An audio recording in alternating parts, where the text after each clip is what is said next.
భగవంతుని యొక్క వాహనములను గురించి తెలుసుకుంటే ఆ వాహనానికి ఒక ప్రతిపత్తి ఉంటుంది, వాహనానికి ఒక ప్రత్యేకమైనటువంటి మంత్రం ఉంటుంది, వాహనము తనంత తానుగా అనుగ్రహించగలిగి ఉంటుంది. అలాగే మీరు శివాలయానికి వెళితే నందీశ్వరుడు ఉంటాడు. నందీశ్వరుడు యొక్క శృంగములలోంచి శివదర్శనం చెయ్యాలి. అసలు నందీశ్వరుడి దగ్గరికి వెళ్ళి ప్రార్థన చెయ్యకుండా శివలింగం వంక దర్శనం చెయ్యకూడదు. నంది దగ్గరికి వెళ్ళి మొట్టమొదట ప్రార్థన చెయ్యాలి.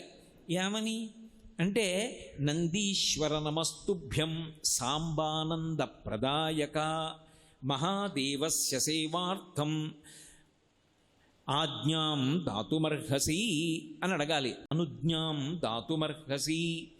నందీశ్వర నమస్తుభ్యం. నమస్తుభ్యం అంటే రెండు చేతులు కైమోడ్చి ఇలా శిరసు ఉంచి నమస్కరించాలి. నమస్కరించి, ఓ నందీశ్వర నీకు నమస్కరిస్తున్నాను. ఎవరు నువ్వు? సాంబానంద ప్రదాయక. సా అంబ ఆనంద ప్రదాయక. అమ్మతో కలిసి ఉన్నటువంటి శివుని యొక్క దర్శనాన్ని నాకు అనుగ్రహించగలిగినటువంటి వాడివి. వాళ్ళ ఇద్దరి దర్శనము చేత నేను ఆనందమును పొందేటట్టుగా చెయ్యగలిగిన వాడివి నువ్వు. నీ అనుగ్రహం లేకపోతే ఆయన దర్శనం లేదు. కాబట్టి సాంబానంద ప్రదాయక మహాదేవస్య సేవార్థం. నేను మహాదేవుని యొక్క సేవ చెయ్యాలనుకుంటున్నాను, ఆయన ఎదురుగుండా నిలబడాలనుకుంటున్నాను, నమస్కరించాలనుకుంటున్నాను. కాబట్టి మహాదేవస్య సేవార్థం అనుజ్ఞాం దాతుమర్హసి. మీరు నాకు అనుజ్ఞ ఇవ్వండి, అనుమతి ఇవ్వండి. మీరు అనుమతిస్తే అప్పుడు నేను లోపలికి వెడతాను అని చెప్తారు. నందీశ్వరుడు కేవలముగా పరమశివుడు వచ్చేటటువంటి వాహనం ఒక్కటే కాదు, అసలు నందీశ్వరుని యొక్క అనుమతి లేకుండా శివాలయంలో శివదర్శనం చేశారనుకోండి, దాన్ని శంకరుడు అంగీకరించాడు. ఎందుచేత అంటే శివదర్శనాన్ని ఇవ్వడానికి మొట్టమొదట ఎవరు అనుగ్రహించాలి అంటే నందీశ్వరుడు అనుగ్రహించాలి. ఎక్కడి నుంచి వచ్చింది నందికా శక్తి శివపరివారంలో అంటే, శిలాదుడు అని ఒక మహర్షి, ఆయన మహానుభావుడు. ఆయనకి ఒకప్పుడు ఒక విచిత్రమైనటువంటి కోరిక కలిగింది, నాకు ఒక కుమారుడు కలగాలి. కానీ అందరు పిల్లలు పుట్టినట్టే భార్య యొక్క సహాయము వలన నా తేజస్సు నా భార్య యొక్క శోణితము కలిసి నా భార్య యందు పిండముగా రూపుదిద్దుకొని ఏదో కొన్ని నెలలు ఆమె గర్భము ధరించిన తరువాత బయటికి వచ్చేటటువంటి శిశువు కాదు, అయోనిజుడు కావాలి. స్త్రీ గర్భము నుండి బయటికి రానివాడయ్యి ఉండాలి, అయోనిజుడు కావాలి. రెండు, ఆ పిల్లవాడికి మరణం ఉండకూడదు, ఇక పిల్లవాడు శరీరం అన్నది విడిచిపెట్టకూడదు. మూడు, వాడు పరమశివుడితో సమానమైనటువంటి స్థాయిని పొంది ఉండాలి అనుగ్రహంలో. వాడు ఆజ్ఞాపించడంలో కానీ అనుగ్రహించడంలో కానీ రూపంలో కానీ ముమ్మూర్తుల శంకరుడు ఎలా ఉంటాడో అలా ఉండాలి. నాకు అటువంటి కొడుకు కావాలి. అదేం సామాన్యమైన కోరిక. అటువంటి పిల్లవాడిని పొందాలనుకున్నాడు. దేవేంద్రుడి గురించి ఘోరమైనటువంటి తపస్సు చేశాడు. ఘోరమైన తపస్సు చేస్తే దేవేంద్రుడు ప్రత్యక్షమయ్యాడు. ఏం కావాలన్నాడు. ఇదిగో ఈ 3 లక్షణాలు చెప్పాడు, నాకు ఇటువంటి కుమారుణ్ణి కటాక్షించు అన్నాడు. ఒక్కొక్క మహానుభావుడికి ఒక్కొక్క సంకల్పం కలుగుతుంది. ఓ శిలాదుడా, నువ్వు 3 లక్షణములు కలిగినటువంటి కుమారుడు కావాలి అని చెప్పి కోరుకుంటున్నావు. కానీ హరుడొకరుండు తప్ప అన్యులొసంగగజాలరీ వరము. పరమశివుడు వినా ఈ వరమును ఇవ్వగలిగినటువంటి వాడు లోకంలో లేడు. ఎందుకని? నువ్వు మర్త్యలోకంలో ఉన్నావు, శిలాదుడు ఉన్నది ఇప్పుడు మనం ఉన్న లోకంలోనే ఆయన ఉన్నాడు.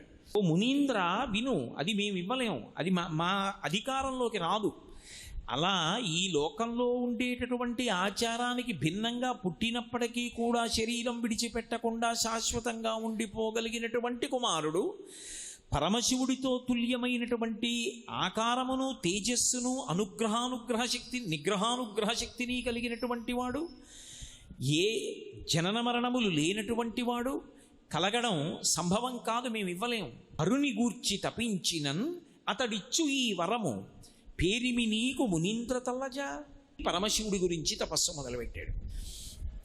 చాలా కాలం ఘోరమైన తపస్సు చేశాడు. చేస్తే శంకరుడు ప్రత్యక్షం అయ్యాడు. చిత్రం ఏమిటంటే, పరమశివుడు ప్రత్యక్షం అయ్యేసరికి ఎముకలు తప్ప శిలాదుడికి ఏమీ మిగలలేదు.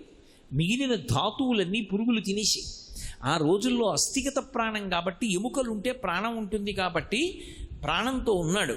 పైనంతా పుట్టలు పట్టేసి ఉన్నాయి. శంకరుడే వచ్చి ప్రత్యక్షమైన బహిర్ముఖుడు కాలేదు. శంకరుడు తన చేతితో ముట్టుకున్నాడు, యథారూపాన్ని పొందాడు. పూర్వం ఉన్న కన్నా జవసత్వాలతో ప్రకాశించాడు. ఏం కావాలని అడిగాడు. అడిగితే అప్పుడు పరమశివుణ్ణి ఉద్దేశించి అడిగాడు, పరమశివ సుతు అయోనిజు, అలాగే నాకు ఓ పరమశివ సుతుడు కావాలి, కొడుకు కావాలి. వాడు అయోనిజుడు కావాలి. వాడు ఆడదాని కడుపులో పెరిగి పెద్దవాడై 9 నెలలో 12 నెలలో పూర్తయిపోయిన తరువాత బయటికి వచ్చేటటువంటి యోని సంభవుడైనటువంటి వాడు కాకూడదు. అలాగే వాడికి జరామరణములు ఉండకూడదు. అటువంటి 3 లక్షణములు ఉన్నవాడై ఉండాలి. దానికి తోడు నీకు జోకకు వానిన్, నీతో సమానమైనటువంటి వాడు అయి ఉండాలి. నిగ్రహానుగ్రహ శక్తిలో నీ అంత తేజస్సు ఉండాలి. చూస్తే ముమ్మూర్తుల నీలాగే ఉండాలి. శివుడెవరో నందెవరో తెలియకూడదు. అటువంటి కుమారుణ్ణి కటాక్షించాలి. ఆయన ఒక్క చిరునవ్వు నవ్వన్నాడు, సుతుడు కావాలి, వాడు నీ కొడుకు అయ్యి ఉండాలి, అయోనిజుడయ్యి ఉండాలి, జరామరణములు లేనివాడయ్యి ఉండాలి, నాతో సమానుడయ్యి ఉండాలి. ఇటువంటి కొడుకు కావాలి. లోకంలో ఇలా అడిగిన వాళ్ళు ఉన్నారా ఎవరైనా? భక్తికి ఎంత పరవశించిపోతాడు పరమశివుడు అన్నదానికి పరాకాష్ఠ నందీశ్వర వృత్తాంతం. తథాస్తు. ఇప్పుడు అయోనిజుడు కదు పుట్టాలి, భార్య కడుపులోంచి వచ్చేవాడు కాకూడదు. శిలాదుడు సంతోషించాడు, వెళ్ళిపోయి ఆయన ఒక యజ్ఞాన్ని సంకల్పం చేసి యజ్ఞం చేస్తున్నాడు. ఆ యజ్ఞం చేస్తూ ఉండగా ఆ యజ్ఞకుండంలోంచి అకస్మాత్తుగా అగ్ని 1000 సార్లు దాని కాంతి పెరిగిపోతే ఎలా ఉంటుందో అంత కాంతితో ఒక బాలుడు పైకి లేచాడు. లేచి యజ్ఞకుండంలోంచి బయటికి వచ్చాడు. ఓ శివానుగ్రహంతో నాకు ఈ కుమారుడు కలిగాడన్నాడు. వాడికి ఉపనయనం చేశాడు, వేద విద్య అంతా నేర్పించాడు, పెరిగి పెద్దవాడు అవుతున్నాడు. పరమశివుడు చిన్న పరీక్ష పెట్టాలనుకున్నాడు. మహర్షుల్ని పంపించాడు. ఆ మహర్షులు ఆశ్రమానికి వెళ్ళి అన్నారు, పరమశివుడు చెప్పిన మాట నువ్వు సరిగ్గా వినలేదు. ఈ పిల్లవాడు అల్పాయుర్దాయం, ఎక్కువ కాలం బ్రతకడవు. ఈ పిల్లవాడు ఆయుర్దాయం అయిపోయింది, ఇంకా కొద్ది రోజులే ఉంటాడన్నాడు. శిలాదుడు ఘోరును ఏడ్చాడు. ఈ పిల్లవాడు అన్నాడు, నాన్నగారు దేనికి ఏడుస్తున్నారు? నిగ్రహానుగ్రహ సమర్థుడు పరమశివుడు, ఆయన ఇవ్వలేనిది లోకంలో లేదు. నేను ఆయన గురించి తపస్సు చేస్తానని వెళ్ళి కూర్చొని పరమశివుడి గురించి తపస్సు చేశాడు.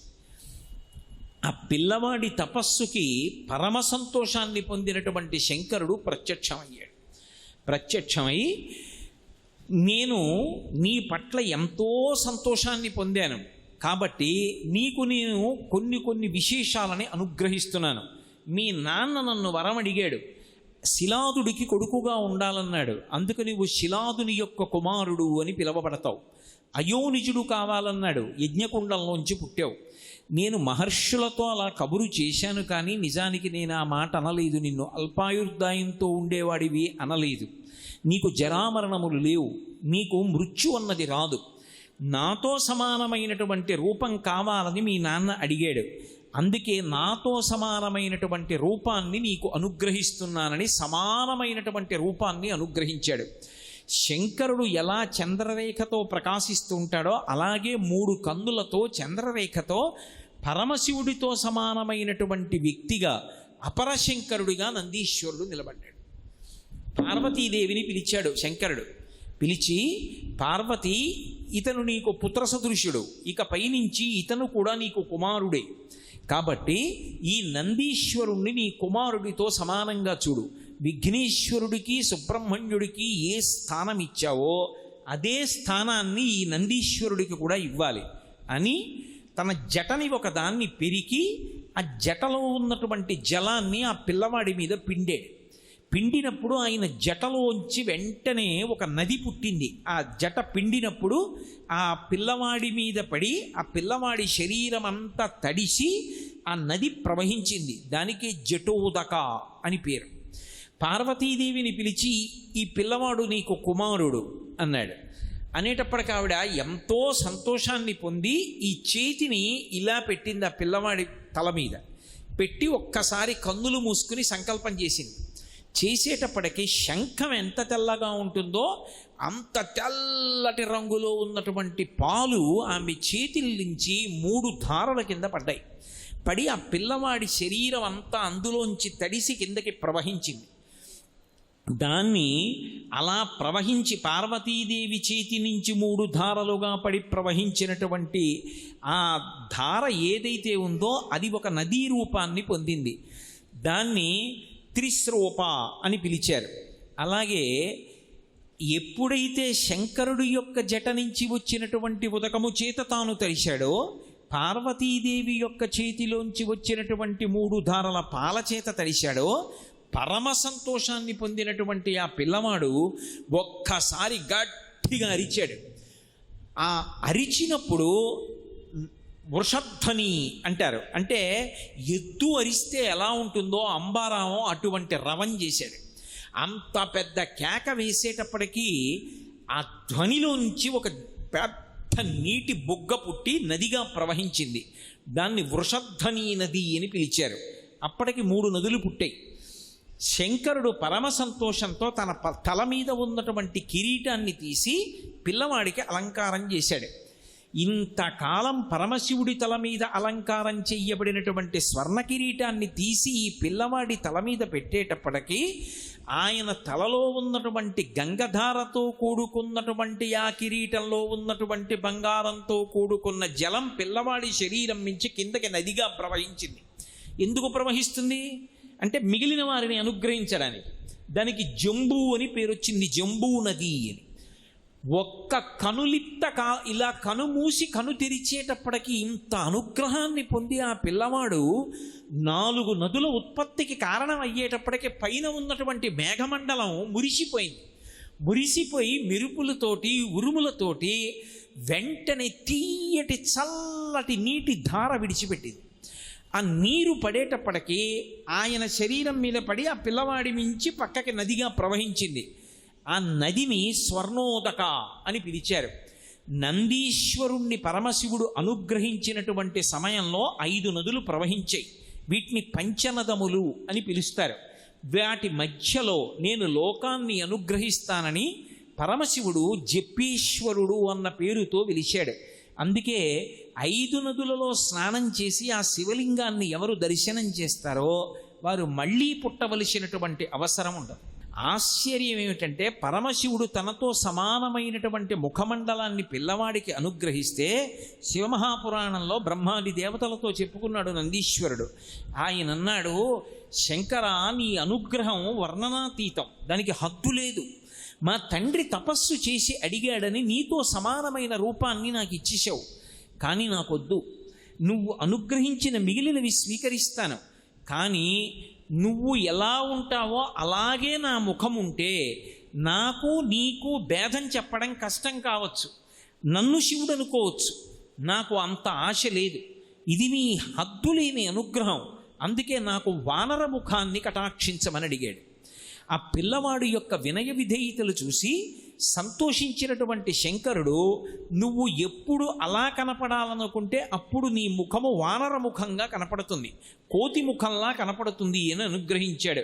అందుకే వానర ముఖంతో దర్శనమిస్తూ ఉంటారు నందీశ్వరుడు. ఆ నంది పేరు ఎందుకు వచ్చింది అంటే శిలాదుని యొక్క కుమారుడు. ఈ పిల్లవాడిని చూశాడు శిలాదుడు. చూసి నందుడౌట చేసి నంది ఎనుచు నామకరణంబొనర్చి వివిధార్థ సంచయంబు నిమ్మి అర్ధులైన వారికిచ్చి తనియ చేయుచు ముదంబున తనరుచుండే అన్నారు శివమహాపురాణంలో. ఆ శిలాదుట్ట పిల్లవాడి వంక చూశాట. ఉరై శిలాదుని యొక్క కుమారుడు అని చెప్పబడతావు, ఎంత గొప్ప కొడుకువిరా అని ఆ పిల్లవాడి ముఖం చూసేటప్పటికీ ఆ తండ్రిలో ఎంత ఆనందం వచ్చేసిందోట. నాలో ఉండిపోయిన ఇంత ఆనందం, నా కోరిక తీరింది, పరమశివుడితో సమానమైనటువంటి కొడుకుని నేను కన్నానన్న ఆనందానికి కారణమై రాశీభూతమై సాకారముగా నా ఎదుట నడిచి వచ్చావు కాబట్టి, నా కోరిక తీర్చావు కాబట్టి కొడుకుని నందనుడు అని పిలుస్తారు. తండ్రి ఆనందమునకు కారణమవుతాడు కాబట్టి కొడుకు నందనుడు. లోకంలో ఉన్నటువంటి పిల్లల కన్నా కూడా భిన్నమైనటువంటి రీతిలో అయోనిజుడైనటువంటి శుతుడు, జరామరణములు లేనివాడు, పరమశివుడితో తుల్యమైన వాడు కావాలి నాకు కొడుకని నేను ప్రార్థన చేస్తే, నువ్వు మళ్ళీ తపస్సు చేసి పరమశివుని యొక్క అనుగ్రహాన్ని పొంది ఆయన నదులు పుట్టడానికి కారణమై పార్వతీ పరమేశ్వరుల చేత అనుగ్రహింపబడి ప్రమదగణాధిపత్యాన్ని పొంది నువ్వు నడిచి వస్తుంటే పరమశివుడికి వాహనంగా అంగీకరింపబడితే నిన్ను చూసి నేను ఎంత మురిసిపోతాను. నా ఆనందమునకంతటికీ నువ్వు కారణమయ్యావు కాబట్టి నీకు నంది అని పేరు పెడుతున్నానన్నాడు. ఈశ్వరుడితో సమానమైన శక్తి ఉన్నవాడు కాబట్టి ఈశ్వర శబ్దం పక్కన చేరింది. నందీశ్వరుడు అని పిలుస్తారు. ఈశ్వర శబ్దం మిగిలిన వాళ్ళకి అన్వయం కాదు. మీరు అందుకే చూడండి, తెలియక కొంతమంది శనీశ్వరుడు అంటూ ఉంటారు. శనీశ్వర అన్న మాట లేదు. గ్రహములలో ఏ గ్రహమునకు కూడా ఈశ్వరత్వం లేదు. గ్రహములు ఫలితాల్ని ఇచ్చేటప్పుడు భగవంతుని యొక్క శాసనాన్ని బట్టి అనుగ్రహిస్తాయి. భగవంతుడు కూడా ఓ గ్రహాన్ని నువ్వు ఇలా ఫలితం ఇవ్వవద్దు అంటే గ్రహం ఊరుకోవాలంతే. శనీశ్వరుడు అన్న మాట లేదు. శనైశ్చరుడు, శనైహి చరహ. ఆయన మెల్లమెల్లగా నడుస్తాడు. అందుకే జాతకంలోకి వస్తే ఎక్కువ కాలం నడుస్తాడు. అందుకని శనైశ్చరుడు, శనీశ్వరుడు లేదు. కానీ నందీశ్వరుడు, ఎందుకంటే ఈశ్వరుడితో తుల్యమైన వాడు కాబట్టి నందీశ్వర అని పేరు వచ్చింది. మన అదృష్టం ఏమిటంటే ఆ నందీశ్వరుడు తపస్సు చేసినటువంటి భూమి ఏది ఉన్నదో అదే నందిమండలము అన్న పేరుతో పిలవబడింది. ఇప్పటికీ మనం శ్రీశైలం పెడితే శ్రీశైలానికి చాలా దగ్గరలో నంద్యాల అని ఇప్పుడు పిలవబడుతోంది. అది నంద్యాల కాదు, అసలు నందుల యొక్క ఆలయముల వరుస ఉన్నటువంటి ప్రదేశం కాబట్టి నందుల ఆలయ ఆవళి, నందులకు ఆలయములు ఎన్నో ఉన్న ప్రదేశం అది నందుల ఆలయము. నందుల ఆలయ ఆవళి క్రమక్రమంగా నంద్యాల. ఒకప్పుడు దీని పేరు హేలాపురి, ఇప్పుడు ఏలూరు. ఒకప్పుడు మా ఊరి పేరు కోకనదము, ఇప్పుడు కాకినాడ. ఒకప్పుడు పీఠికాపురము, ఇప్పుడు పిఠాపురము.